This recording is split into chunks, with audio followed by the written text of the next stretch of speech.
What happens when you take a sports car, no plan, and over 60 days of the road trip across America? My name is Dennis, my wife Vera, and I drive our Porsche Boxster across the United States and Canada. No route, no bookings, no script. Just us, our Porsche Boxster, and thousands of miles of spontaneous adventure. If you love road trips, freedom, and living life on the edge of the map, hit subscribe and join the ride. And today I would like to talk about California and famous California roads. We just actually published our Boxster Across America 11th episode.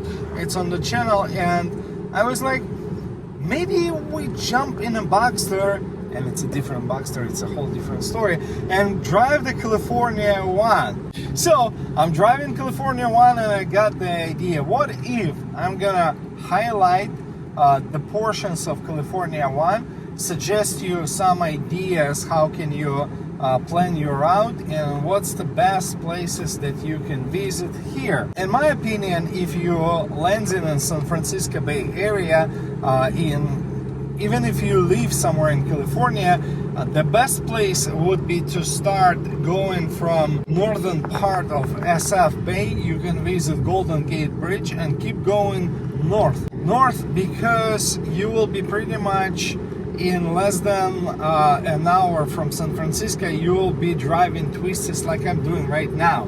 So the biggest difference, if you head in south from San Francisco, you're gonna have about 2-3 hours of pretty much farmland and nothing too special, I would say it this way. I mean, this is a different part of the California one. So the northern part of California one will be way more twisty. You get to business right away if you enjoy driving or riding your motorcycle. There are some very overrated places like Monterey, Carmel by the Sea.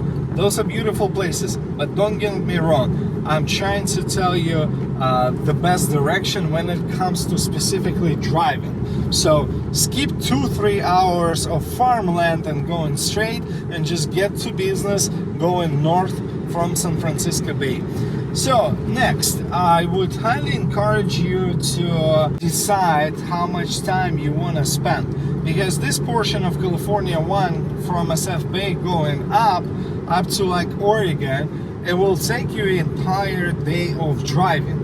And along the route, you have a whole bunch of things to visit and see. Even if you check nearby roads, you will see that twisty, and you will be able to experience redwoods, like gigantic sequoias, and you will have very twisty road, and you will have very beautiful forest. Just make sure you do it during the summertime, because when it gets rainy and it gets wet, it's really dark there. So this is not like the best idea driving there in the rain, because seriously, it's like somebody turned off the sunlight, you know. And if you decide to go the side routes, make sure it's during the daytime, so you have plenty of time to find the way back, and you're not gonna be, you know, searching in the dark, because it's gonna be challenging. Next, I want to point out there are a couple of other routes that I can recommend if you visit in San Francisco Bay. Most definitely California one, but besides that, check out the California 9, which starts from Hakone Garden and it ends at Santa Cruz.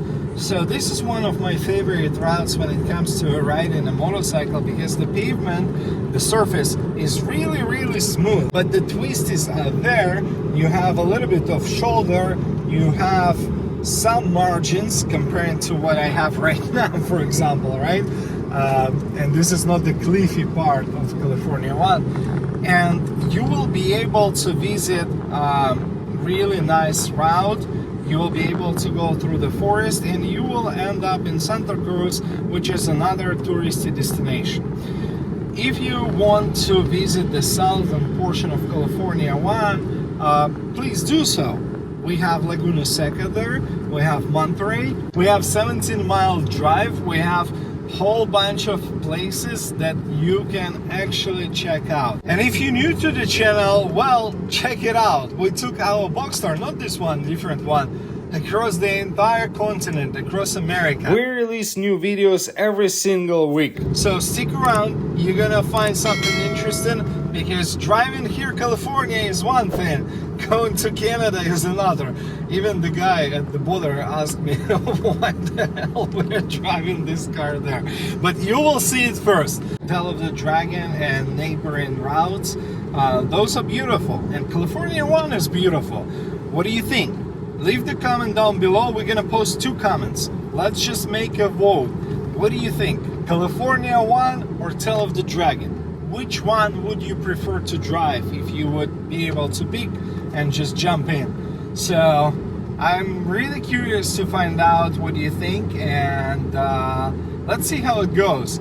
If this video will get a lot of likes, I promise I'll give you my top 5 routes, so you'll be able to experience something truly unique and something that only locals know about, because there are routes which will be really challenging for the first timers, but they are interesting and beautiful at the same time. And don't forget, hit that subscribe button, ring the bell, leave your comments down below, ask questions.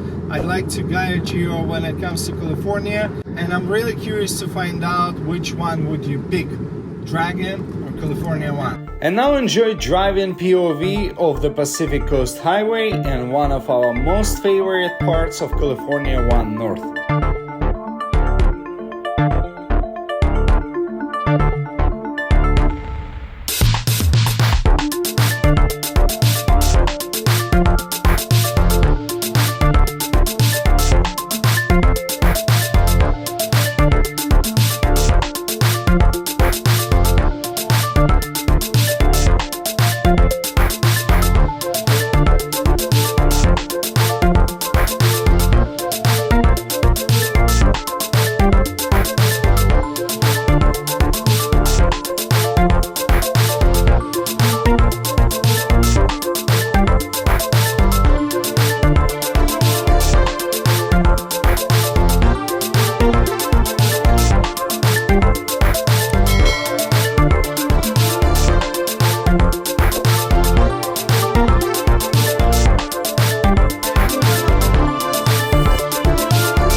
And by the way, if you didn't watch the video, we're gonna post the link down below.